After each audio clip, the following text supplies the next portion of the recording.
Good evening, everyone. This is Dolores Cannon again with the Metaphysical Hour. And we're live tonight.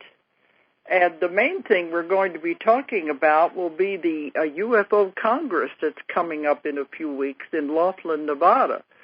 And that is the biggest one in the world. I've been there several times, and our guest has also been there several times, so we're going to be talking about that.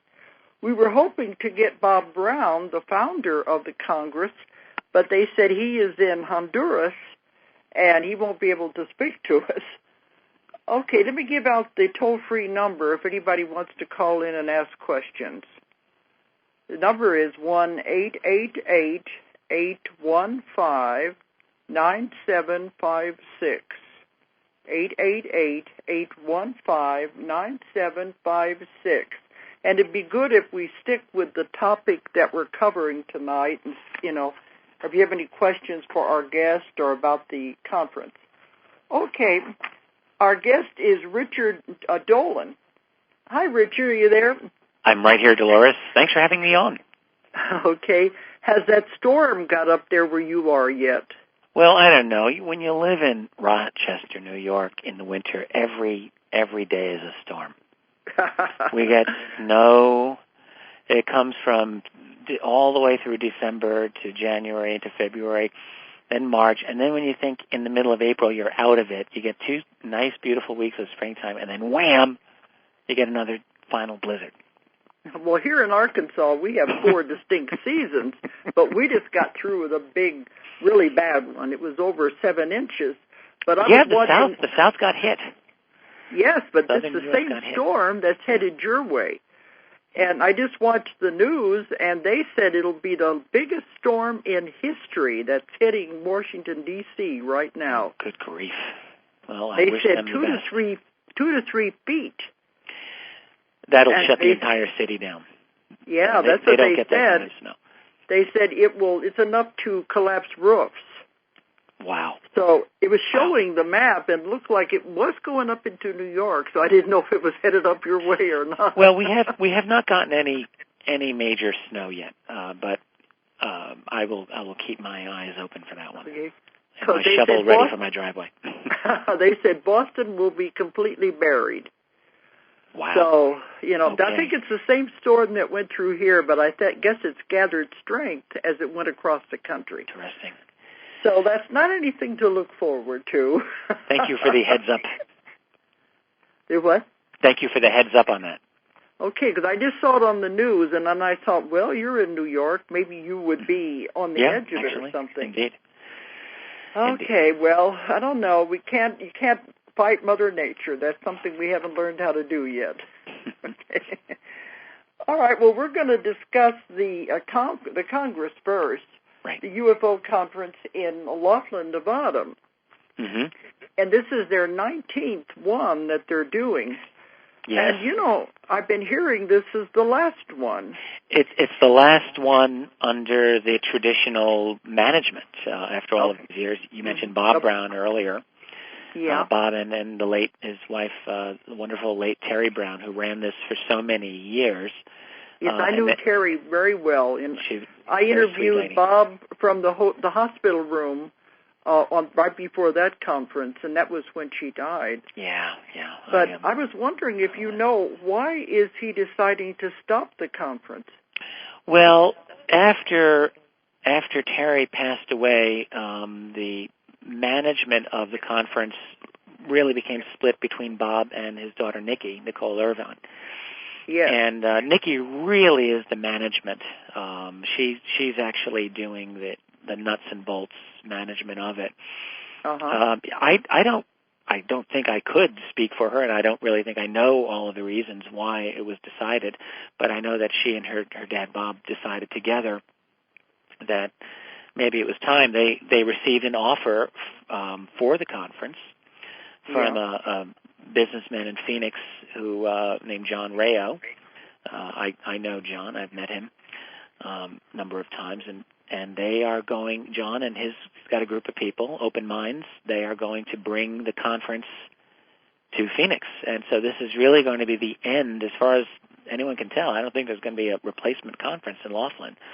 I don't see how they can replace it. And it was a unique conference. Yeah, but in many ways. I don't see how it can be the same in Phoenix as it is out there in Nevada. Well, I wish that the Phoenix crew luck, and God willing, I'll get out there one day and do something. But I must say, now you mentioned you've been at Laughlin many times. I've gone now. I don't know, 5 or 6 or 7 times I've spoken there. And lately, it almost seems like every year or every other year I've gotten invited many times there. And yes, it's the same way. I've been going there for many years too. So we know the situation, and we know Bob very well. He's an old friend. Well, the Laughlin Conference has always had a reputation, at least as far as I can tell, of being really the most wild and loose of all of the conferences that are related to UFOs. You compare it to, say, the MUFON International Symposium, or even now like Steve Bassett's X conference out in the Washington, D.C. area. Those are conferences where the emphasis is very much on a scientific nuts and bolts approach to the UFO phenomenon. Whereas at Laughlin, at the International Congress, I always felt like anything goes. And there are a lot of conservative researchers in this field who just hated that, but other people I know who just loved it. And for myself, I have always had a wonderful time going to the Laughlin Conference. I like seeing all the different attitudes and perspectives that are out there.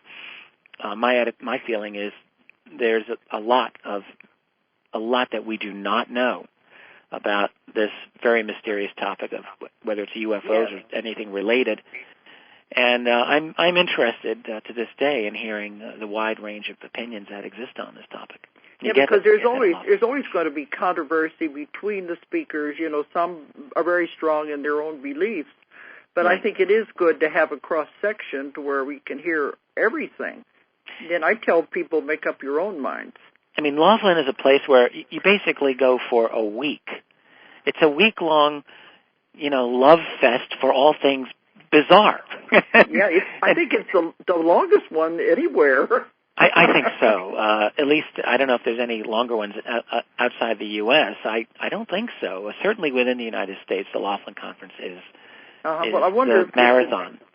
I wonder if the Phoenix group is going to repeat the same format or not. Well, again, not speaking for them, but the word that I've heard is that they are going to shorten it a little bit. It might be like a 4-day thing, which is still fairly. If they end up doing that, that's a long conference. Most of them, of course, are just a weekend thing. Oh yeah, so, because Bob decided to make this one longer than it was, and it worked for nearly all of that time. I think the conference worked as an extended. I think the only thing that didn't work was whenever he was going. He did 2 a year for a while, and he had the one in August, which is not the time of the year you want to go to Nevada. So that one didn't go as well. So he went back to just having the 1 a year. Yeah, that was before.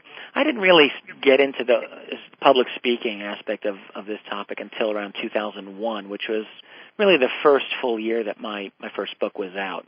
So during the 90s, I didn't do any of the lectures. Well, I was in it back then, so I've been in it, going over there a long time.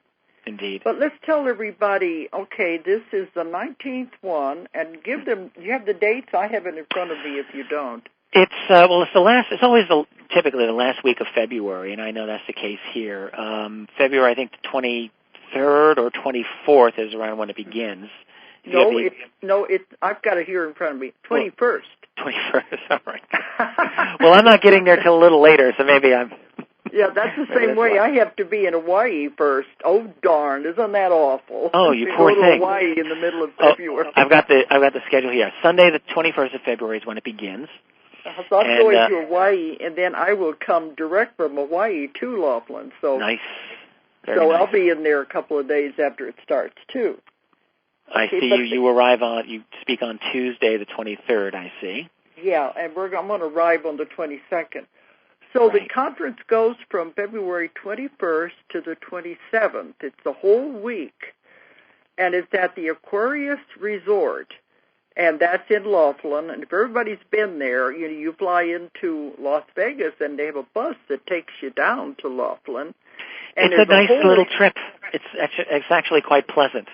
Yeah, and there's a whole street of all these casinos, and it's like, yeah, I think it's a big change from Las Vegas. Las Vegas has gotten so commercialized. You think? This is well, Laughlin's fun. It's that van ride. You can't really fly easily into Laughlin. It's just, I mean, there's an airport I think right nearby at Bullhead City, but no one flies the in. river. You got to fly into Vegas and take the van, and it's like a 2 or 3 hour, 2 hours I think, something like that. Yeah, it's a 2-hour bus ride. Right, and it's fast. Yeah. It's not bad. It goes fast. I had one driver that I really thought I was going to lose my life. Most of them are pretty good. I had one guy who really loved. He had to have been like a daredevil in his previous career. He liked taking sharp turns, and I was happy to get out of the van when we were done with him. But it's usually very pleasant, and you just drive in from Vegas, and it's the middle of nowhere. There's nothing at all until you get this little town called Searchlight. Otherwise, there's nothing, no houses or anything. Oh, absolutely. It's there's one little like convenience store, grocery store stop that they'll usually make. It's a tiny little place, but you can get some water and provisions and whatever, and then and hit the restrooms, and then you're back on your way. That's the little town of Searchlight. That's it. Okay, I couldn't remember the name. Okay, but anyway, fond memories of Laughlin. This is really interesting because in addition to all of the speakers, and they go, just about all day, they have speakers from in the morning all the way through, right. Don't they? That's right. Usually 8:30 or so is where they're going to start. Little breaks here and there, but there's, you get a break for lunch and dinner, but normally they're going to go till about 6 o'clock, sometimes a little later, usually till 6. It's like 8:30 to 6 most days. Well, it's an all-day thing, and they don't have simultaneous speakers, so that I always like that because then you don't have to choose which one you're going to go listen to. That's right. There's no competition that way, and you can really see everyone if you wish to do that. And another thing I like about this conference, I call it, I said it's like the Academy Awards on the last night, because they show all of the movies on UFOs, documentaries. People enter these, the ones that they have filmed, and they're really high-production films. And I'm glad you mentioned this. Yeah, during the whole week they will be showing these, and then people vote on them. And this is one of the... it's one of the main additional neat features of the Laughlin UFO Congress is the film festival, and they have what they call the EBE Awards ceremony, and that's for the best one, and it's by committee votes on it. There have been some really excellent entries and winners over the many years that they've done this, and that is a highlight of the conference. That last night when they have the banquet is just like Academy Awards, because they are giving out these statues and awards for the best films. It's really interesting. Absolutely, yeah. It's a nice thing to attend. Okay, well, let me talk some about some of these speakers that are coming. Well, I'm looking at the list here. I'm familiar with a number of these people. There's others that I have not listened to, and there's a few that I don't really know anything about. But they've got some interesting. That's the same with me. I thought maybe you'd have more information. Some of these are old friends. Well, we'll see here. I'm looking at the conferences starting off with Neil Freer, Freer, and he's got a lecture on Sapiens Rising to Cosmic Citizenship. I do recall having read a couple of papers by Neil Freer that are a little more technical in nature, and I thought this is a very, very, very sharp man. So I've never met him in person. I don't know him either. Oh, yeah, you don't? Okay. No. Gary Hesseltine is speaking. I've met Gary. He's a UK researcher, really good guy, former police officer in Britain, and he's going to be speaking on the history of British police UFO sightings. Okay. Of course, there's Wendell. Wendell and I go back over 20 years. I've known him forever. Now, do you know what he's going to be talking about here? His title is called Alloys, the Gorbachev Contacts. And I have no idea what he's going to be discussing in this regard. Well, whenever he's been on my show a couple of times, and he talks about some of these things that happened that no one knows about.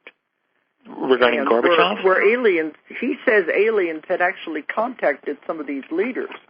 And, Wendell's always full of very interesting information. So who knows? I'm sorry that I'm going to be missing that. I won't be in town. I'll have to get the 411 from someone who's seen it. Yeah, I won't be there on that first day either. What about some of these others? Do you know some of these other people then? Well, I know Danny Sheehan. I know Danny fairly well. He's speaking on Monday in the late afternoon. His talk is the essential philosophical, theological, and political questions raised by human contact with extraterrestrial intelligence. Danny's a lawyer. He, in fact, was involved in the Karen Silkwood case, famously back in the, I guess, 1970s. Yes, I remember that case. And, of course, since the 1970s has also been involved in various ways in the ET UFO phenomenon. He's a very good public speaker. This is exactly his type of topic. I've listened to him before. He's very much into the ethical and legal and social ramifications of human/ET contact, and I'm sure it will be an interesting talk. There's one earlier in that day that I would love to see. I won't be around for this one either, by a gentleman I don't know named Fred Burks, called Mind Control and UFOs, who's really in charge here. I really would love to hear this. No, I don't know him. I don't know him either. But then, like you said, it's all going to be filmed, and people can even buy the DVDs that don't go to the conference. Well, exactly. Yeah. In fact, I'm looking him up on the web right now, and he's listed as a former White House insider. Oh. Now, that means he might be. A lot of people are listed as insiders who aren't. But that's true. Here we go. Fred Burke served for many years as a language interpreter for presidents and other dignitaries, interpreted for Bush, Clinton, Gore, Cheney. Wow. Okay. Oh. After receiving a wealth of eye-opening information on major cover-ups, he was inspired to develop his website in October 2002, dedicated himself to getting the word about the cover-ups. So this is about mind control. Oh, okay. Well, that's interesting. I think so. This is someone who does seem to have bona fide connections to the because, there's world. always these people out there who are frauds. And in the UFO community, we run into them over the years. But, they don't have staying power. They come in and they get exposed quick enough, and then they don't stay on the lecture circuit that long.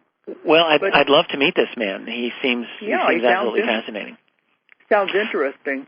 There's some others that are a little more of really what you get at Laughlin. There's a woman named Judy Goodman talking about contact and a soul's purpose. And then another woman, Ann Eller, about Dragon in the Sky, that is prophecy from the stars. And this is really the other side of what you get in the Laughlin conference. It's not something you get at a MUFON conference, but you get it at Laughlin. Because Mary Rodwell is an old friend of mine, and she's going to be there again. Now, I know Mary. I've met her, and she's a very, very lovely lady. Yes, we've worked together in Australia. I've been to her house and her group many times when I go to Australia, and we have worked together on different cases and things, and different theories and concepts. And if I'm not mistaken, she's done a lot of work with people who at least have allegedly been channeling ET entities. Am I right there? Well, she is a hypnotherapist. She has done a lot of work, and she had a video that won a first prize at the conference a few years ago, and it had to do with drawings that people were making. Yeah, but her book is about the new children, like what they call the indigo children. So she's done a lot of investigation with that also. Interesting. But we've worked a lot because we're finding people are getting information they don't know where it's coming from, like symbols and things like that they feel compelled to write and draw these things, and we don't know where they're coming from. But yet, when I've compared what I have been receiving from people and what she has gotten, they match. So we were thinking of having somebody like a computer genius try to compare these and see if there's anything there. Now, you're speaking on Tuesday, Dolores. What are you going to be talking about? Oh, the three waves. And this is something that I've found is going in my new book, The Convoluted Universe, Book 4. You know, I've got 15 books out there. And this is a new theory that I think is the missing piece of the UFO phenomena. But I'll be telling it. I've talked about it on my show before, and I did George Nuri's show a few months ago about it. Okay. But I'll be talking about it that night. People who are listening know what it is. It's the three waves of people who don't know their mission here, but yet it's in their subconscious mind. But I know Mary very well, and of course I know Barbara Lamb. You know, we're old friends. Indeed. Too. Yeah, she's a sweetheart. Is she? I'm looking for her name on this list. Is she a speaker at this? There she is. Yeah, she's a speaker. She's right before me. Is she? Okay, but she has been working with the crop circles for many, many years, taking groups over there to them, you know, and seeing those. Right. And I've also been the crop circle investigator since about the early 90s. So we have worked on that, you know, the crop circles. I see. And she has been to a lot of these these shows. Her and Mary usually pop up about every year or so. Now, Donald Ware is also a good friend of mine. Well, I know Donald very well. I've met with him at many of these types of gatherings. He's a real gentleman. I'm looking down the list here. I've known him for a long time. Well, Travis Walton usually doesn't come to these. He's been a little more public lately. I saw Travis last year in Roswell, New Mexico. I had a very pleasant discussion with him. And, of course, unless someone's been living in a cave for the last 40, 35 years, Travis had probably the most famous abduction case of all, the so-called the famous Fire in the Sky case, made into a movie and written about and discussed. One thing I can certainly say about Travis, having spoken with him and his wonderful wife, Dana, at length, is that they are both very lovely people, very soft-spoken. Travis is not someone who, you can tell he does not seek attention. This is really not his personality. He just had something very extraordinary happen to him as a young man, and got angry at the accusations of hoaxing and fakery, certainly, but he's a very private sort of individual.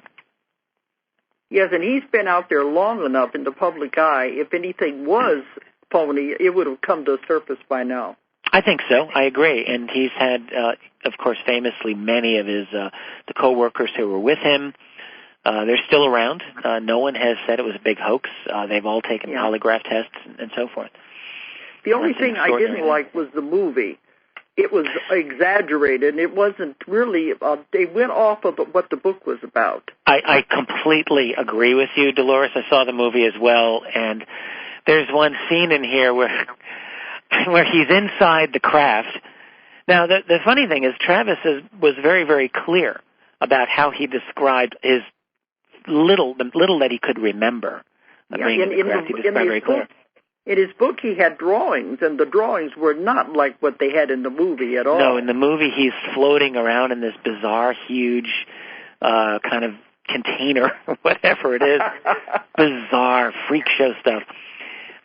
But the movie had some good points, though, actually. I thought the movie wasn't all bad. Yeah, but right after that, when that movie was coming out, he was on some talk show, and somebody in the audience said, oh, Travis, you sold out, didn't you?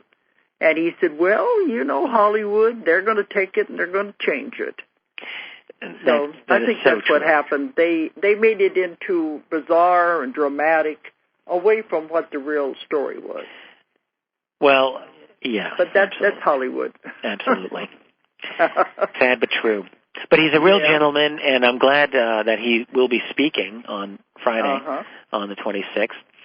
I wouldn't want to overlook a lady that I know fairly well, Melinda Leslie. Okay. She's speaking the day before that. Melinda is someone who's been involved in one of the more controversial parts of the UFO conspiracy aspects, and that is the military abduction phenomenon. Oh, yeah. There are people who claim it doesn't happen, but there are others who are insistent that it does. Melinda has been talking for years about how she has been one of these abductees, and she'll be speaking with a woman named Niara Isley, who is also, I believe, if I'm not mistaken, says that she is a military abductee, and that from what I've heard, she's a very articulate lady also. So they're speaking. Well, I know Leah Haley is one that's on the circuit, and she's kind of gone into the background lately, but she also claims this was happening to her. Yes, indeed. I know Leah, and she's also a very decent human being.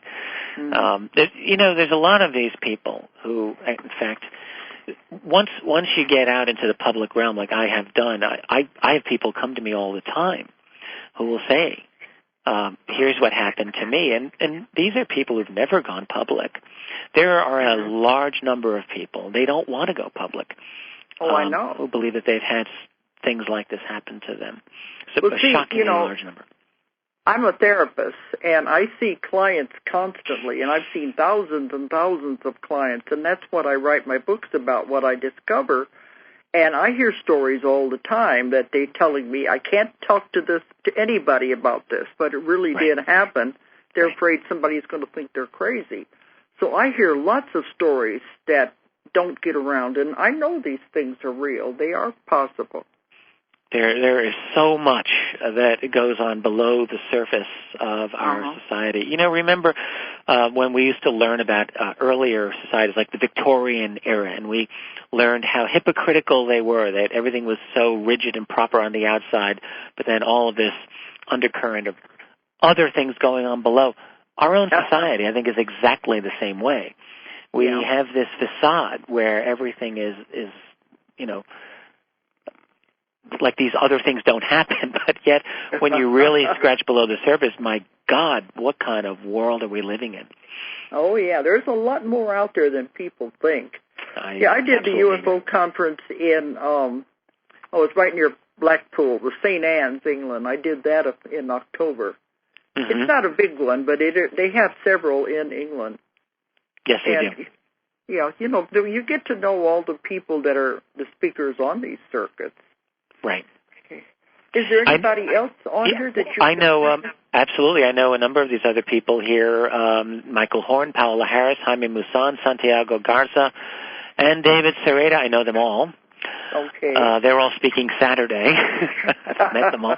Stan Romanek, we shouldn't overlook him. He's speaking Thursday. Stan Romanek's been very big in the UFO news in the last year for a alleged encounter that he has had, including photograph and video evidence of an alien.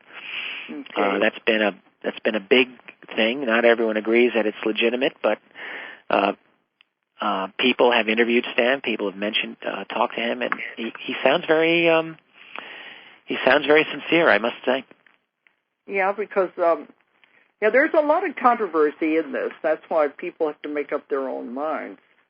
Well, you've got basically these impossible stories, but then the people who tell them seem to be legitimate. They seem to be genuine. Of course, some of them aren't. So that's what I like about Bob Brown's conference is they have a good cross section. Oh dear, they do. About everything to do with the UFOs. Everything in the kitchen sink tossed in there. Yeah. We have ours that we put on here in Arkansas. This is now 22, 23 years we've been doing it. Are you talking about the Ozark? Yeah, that's what up here in Eureka Springs. I'll be there in about a month and a half. I'll be there in April. Yeah, okay, because I've been helping with it since the beginning. I'll see you there then. I'm looking forward to it. That's another good one, another venerable one. Yeah, we say that this one is like the second largest outside of Laughlin. What, the Ozark one? It's been going on 22 years where we just had one little room of about 50 people, and I've watched it grow the whole time. Yeah, that is a lovely place. We have some of the same speakers. We have Wendell every year. We have Linda Mootenhall. And it's all sometimes the same ones come back every year. And Timothy Good comes from England every year. Yeah. So anyway, but I don't want to focus on that. We'll talk about that later on my show as it gets closer. You bet. But I think on this conference we got a pretty good cross-section, and I think people, they won't be disappointed, that's for sure. I agree. I know probably a good half of the people who will be speaking there. And it's a very, very smart group of people, very interesting group of people. I think that attendees, the nice thing about any of these conferences is you get to meet and have lunch frequently with these individuals who sometimes you've read their books or seen them on YouTube, and now you can meet them in person and ask questions of them.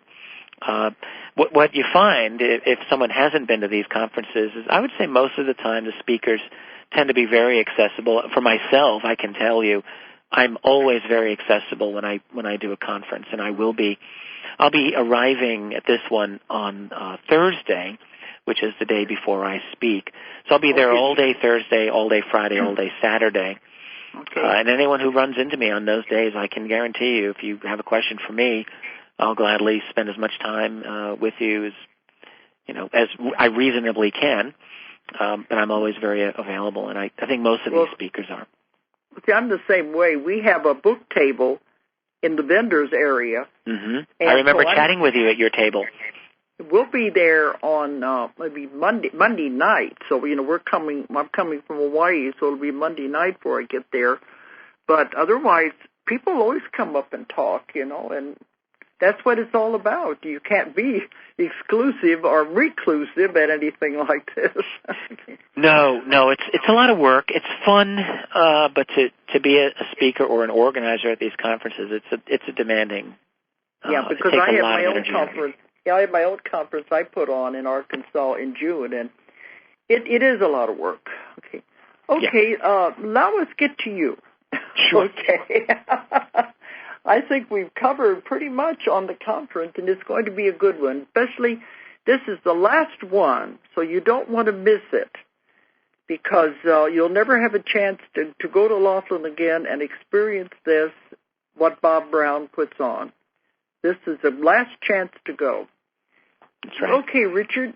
Now, with you, I always like to start with background. You have a background as a history major, wasn't it? A history expert? Well, I was working on a PhD in history at the University of Rochester when I got the UFO bug, I guess you could say. I was thinking, how does a history enthusiast get into UFOs? Well, I got into it because I looked at it as a historical phenomenon. Back in the early 1990s, before I did anything with UFOs, I was studying Harry Truman and the Cold War, and that was really my big focus. 1994, 93, 94, that was it. And I recall two real things that got me into this. One was the young Internet. There wasn't much of a World Wide Web, but there were news groups and bulletin board systems that were, many of them were UFO oriented. I remember just going through some of those and reading some very interesting debates and articles and things that were put out there. Another thing that turned me, though, was being in a bookstore and seeing Timothy Good's Above Top Secret sitting up on a display. The subtitle of that, of course, is The Worldwide UFO Cover-Up, and that intrigued me, and I remember to this day just flipping through the book, recognizing many of the names that Tim Good had written about. Secretary of Defense James Forrestal, CIA Director Roscoe Hillenkoetter, and all of these other people who had been in my research in a very conventional sense. Here's Tim Good writing about them in a connection with a UFO cover-up, and I thought, well, wait a minute, whoa. I didn't even want to know at that point if UFOs were real. I was at a much more conservative point. But I just wanted to know, is this legitimate? Were they as interested in this topic as it appeared in that book? Because if they were, even if it was a mistake, well, I thought, well, that's very interesting. Why have I not read about that in any academic history book? And so that was really the question that drove me in the first year in this. It was kind of the way that I used it as a wedge to open up the topic. So I thought I would take a couple of months out of my life and just satisfy for myself what I thought about all the UFO claims, because we'd all heard about claims of conspiracy and so on. Well, so once I dove in, I stayed in. I became persuaded very early on that there was something to this. So you really didn't get into this until the early 90s then. Early to mid-90s. It was 94 when I really got turned around. And I didn't start doing serious research on this until, 94, 95. By early 96, my research had gotten to a point. Here's the thing about me. I'm a very quick student on things. Like when I dive into something, I have a lot of energy, and I'm not afraid of working hard. And I threw myself into the UFO topic. I can tell you that. It became my obsession. And so by even 96, I was at a point where I felt I had a handle on this. And that my notes at that point started to develop into the book that I ended up writing. And that book is called UFOs and the National Security State. I finished the first volume of that study in the middle of the year 2000. It took a few months for that book to get known because nobody knew who I was. But the word started getting out, and the next thing I knew, I'm doing radio interviews and speaking engagements. I've been in the UFO phenomena since the 70s and the 80s. Yeah, well, much longer than me, certainly. Yeah, I was writing. My first investigations were in the 80s, and that was with Lou Farish. Before they even started the conference. Well, I didn't have a strong interest as a younger person. By the time in 94, 95, I was in my early 30s. And so, all through my 20s, I just wasn't involved in this at all. I was doing graduate work and engaged in other pursuits. But I think I made up for lost time. You were going to have a normal life up until that point. I guess. The thing was, I don't think I was ever comfortable with a normal life. I think this field really pulled me right in. I truly believe that. Since 2000, I've gone. That first volume has gone through 2 editions, and I just finished my second volume. It's taken a long time. This is a 600-plus page book, and it continues the history of the UFO reality and cover-up. This now covers the years 1973 to 1991, the end of the Cold War. It's an absolutely fascinating part of our history, and if I may say, I think this is a first ever true history of the UFO phenomenon during this period. It's really 3 books in one, the way I look at it. It's a very, I think, clear compilation of the major encounters themselves. So, for example, the Travis Walton case of 1975 is described in my book, and a whole lot more. So you could just use it as a reference in that regard. But the second strand... Looks like the first book looks like it began with the 1941. That would be correct. The really early sightings. That's right, yeah. It's really what I've done is a history of the modern UFO phenomenon. And the other major theme that I've done in this book is the politics of the UFOs. In other words, trying to look at, is there an attitude that we can discern from the political and military groups in the intelligence community? Okay. Are they interested or not, and so forth? And that's all very interesting. And then the final theme of my work, I guess you could say, is the history of our own research, the history of our own consciousness in trying to understand it. That is the history of ufology itself. And I do believe that this is a first ever history of ufology. I don't believe it's been done anywhere else, and I do try to incorporate that in this book as well. And it's all woven together as best I can do. Well, I respect research because I do a lot of research on my books. So I love it, but I think you have to if you're going to do this kind of work.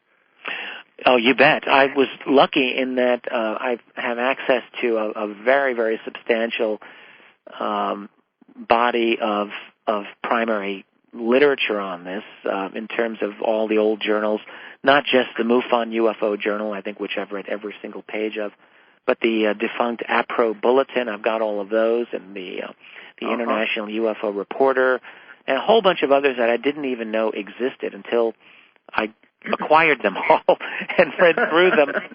So I feel like I gained a very, very good firsthand. And then I did many, many interviews for this book. I really talked to a lot of Well, you know, people if you had much contact with Lou Parrish. Well, I've known Lou simply because I've spoken at the Ozark conference a few times now. Uh-huh. So, yes, I mean, I cannot say that I've worked with Lou or really had a lot of detailed a lot of time. He's the one I've been working with, I guess, since it'd be in the early 80s anyway. But right. He had a tremendous library of books on UFOs, and he was collecting them constantly. His whole house was just full of books. So I was thinking anything you needed to know, he would have access to it. And he has this memory of all these cases. So he's a walking encyclopedia himself. Every now and then there are people like that, the people who just amass this immense library. I'm getting to that point myself. I don't think I'm at the point of some of the old-timers who've got thousands of UFO books, but I'm approaching 1,000. Wendell, too, has the largest, Wendell Stevens has the largest photograph collection in the world. Yes, that's right. So, he's been at that a long time, too. Well, he has. In Wendell's case, if I'm not mistaken, he's developing, you can ask him this yourself, but I think he's working on an arrangement where a large part, some or all of his collection will be going to the Open Minds group that is, in fact, going to be taking over the conference, the Laughlin conference. I think it's the same group that I think has worked out an arrangement with Wendell to house his library, which is very substantial indeed. I was trying to think of the one that's out in North Carolina. George Fawcett? George Fawcett, yes. All of his work went to the Roswell Museum. Oh, I didn't know that. I did not know. Because he had to get rid of it. And he had a huge collection of may I books, tell you? Papers, everything going back many, many years. And they've had it now. He donated it to the Roswell Library at the Roswell Museum. And it's been there now for about 5 or 6 years. Anyway. Well, one book that he did not donate is my newest book, which he has in his house because he bought it.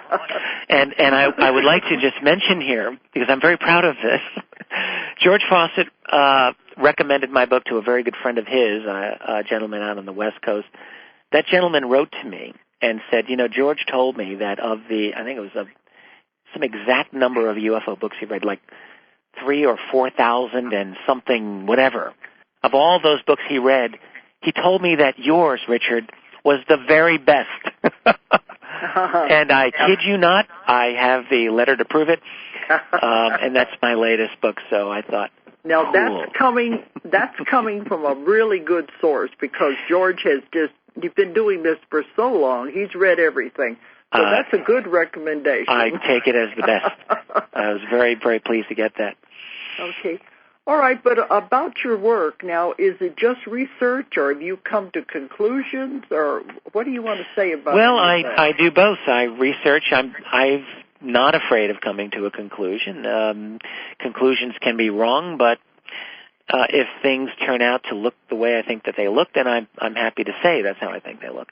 In my case, what I think has been going on is you can look at the UFO phenomenon on a variety of levels.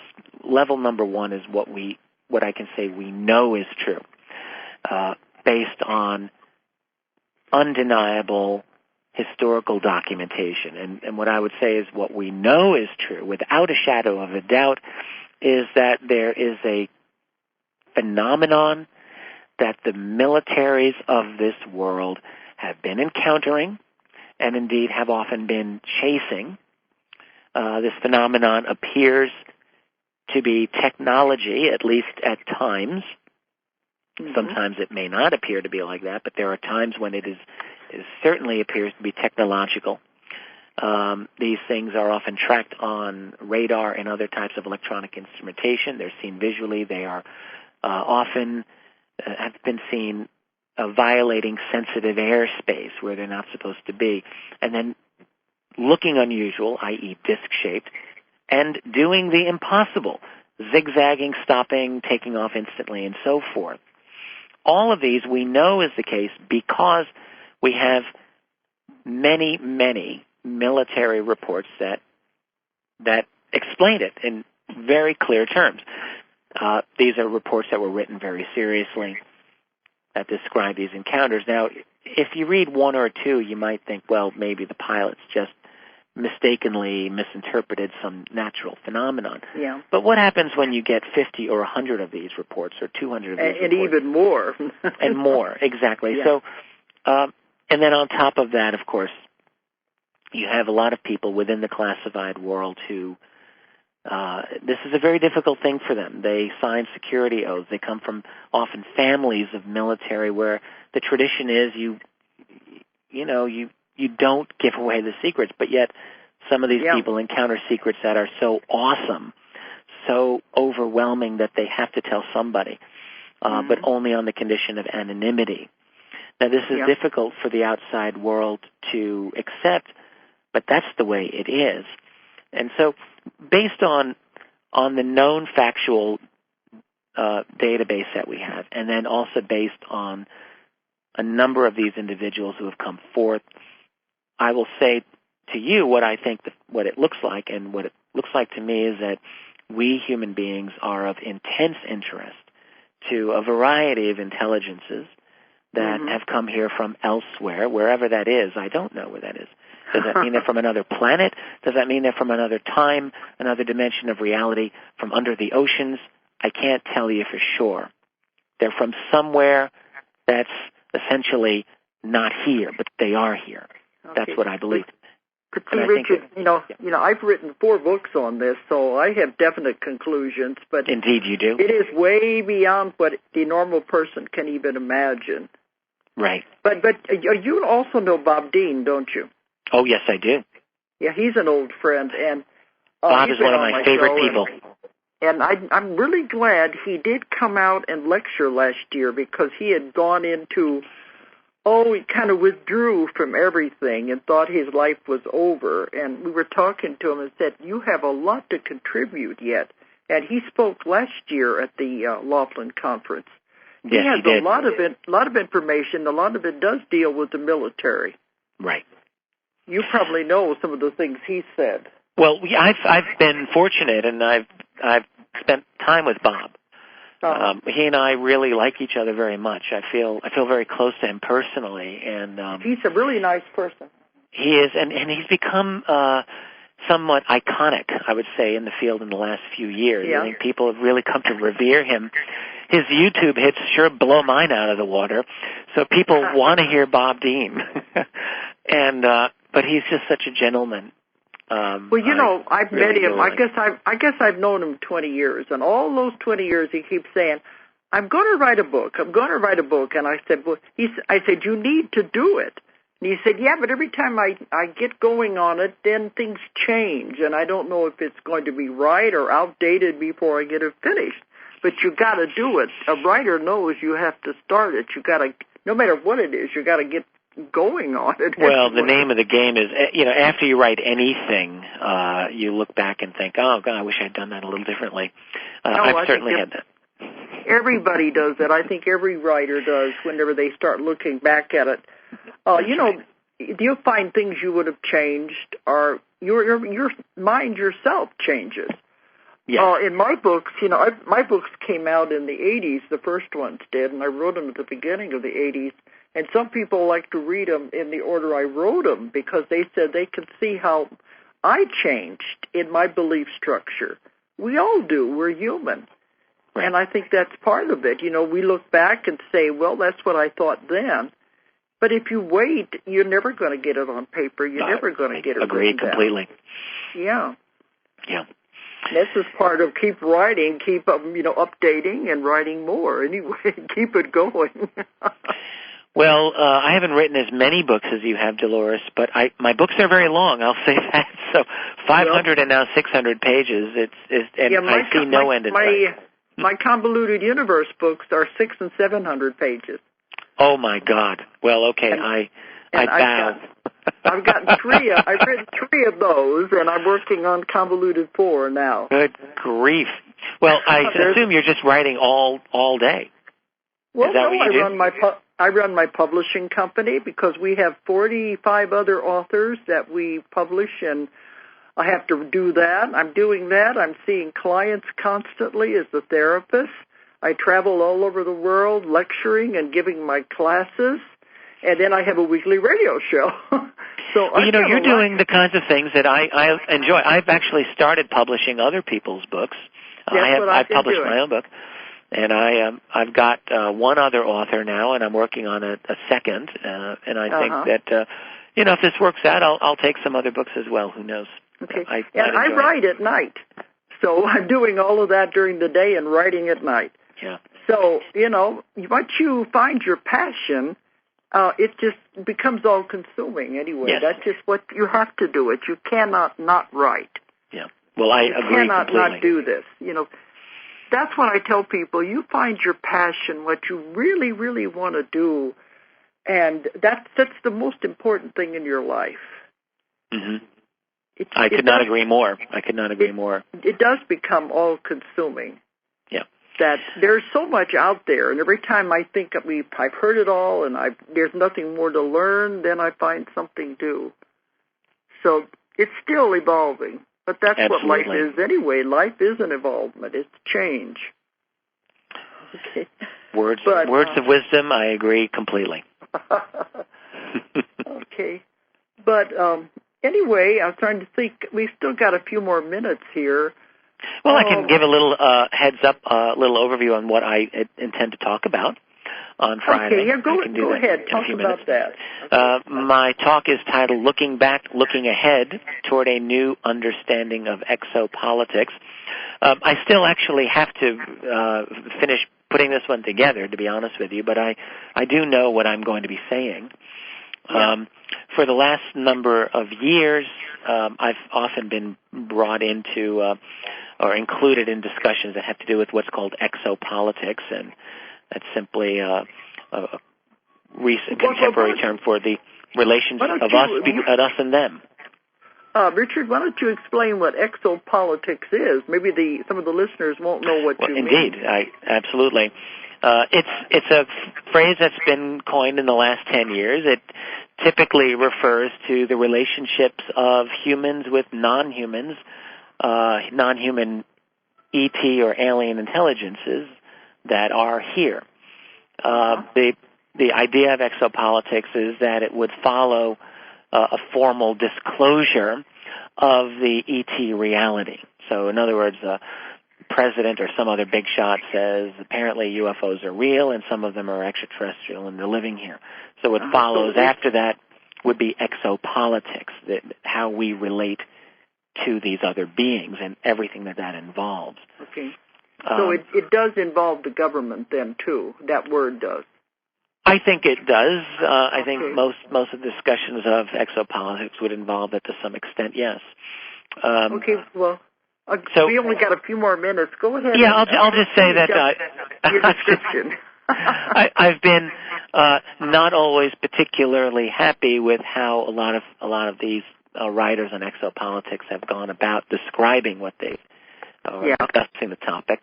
And really, what I'll be doing is to try to give a different view of, I think, a productive view of what I would consider a useful exopolitics. And I think I don't know anyone else in the field who really is talking about exopolitics who shares my perspective. So I think for that reason it'll be useful. And I'll just leave it at that. Well, we're coming to where we're going to have to end. Tell the listeners how they can contact you if they want to contact you. Absolutely. Well, my website is probably the easiest way. My website is keyholepublishing.com, just like looking through a keyhole, KEYHOLE, publishing. Okay. And through that, it's very, very easy to reach me. I'm pretty easy to get to hold of. And you do encourage people to email you or... I do. Keep in mind that I try to get back to everyone promptly. I sometimes succeed at that, and sometimes I don't. But there's no way. I can't answer all the emails. There are just too many. Yeah. And I always apologize for that, but, we're only one person. Well, that's the problem. Really hard. I don't have a full-time secretary doing this stuff for me, unfortunately. It's difficult if you want to get all of your other work done. The emails are difficult at times. We're just getting too many anyway. Okay, but so they can contact you at keyholepublishing.com. That's right. Okay. All right, and we want to remind everybody the conference is the 19th conference, and it is the last one to ever be held by the Bob Brown Organization in Laughlin. It's February the 21st to the 27th, and it's at the Aquarius Hotel. They say resort, but it's a big Aquarius Hotel and gambling casino there in Laughlin. So we hope everyone will turn out, because this is going to be big, because it is the last one. Okay. All right, Richard, and I thank you for coming on the show tonight. My pleasure, Dolores. And we'll see you in a few more weeks, really. Looking forward to it. Okay. Well, good night, everyone, and thanks for listening. Thanks. If you enjoyed the show, check out more of our other videos, and be sure to subscribe and click the like button. Thank you for listening to the Metaphysical Hour with Dolores Cannon.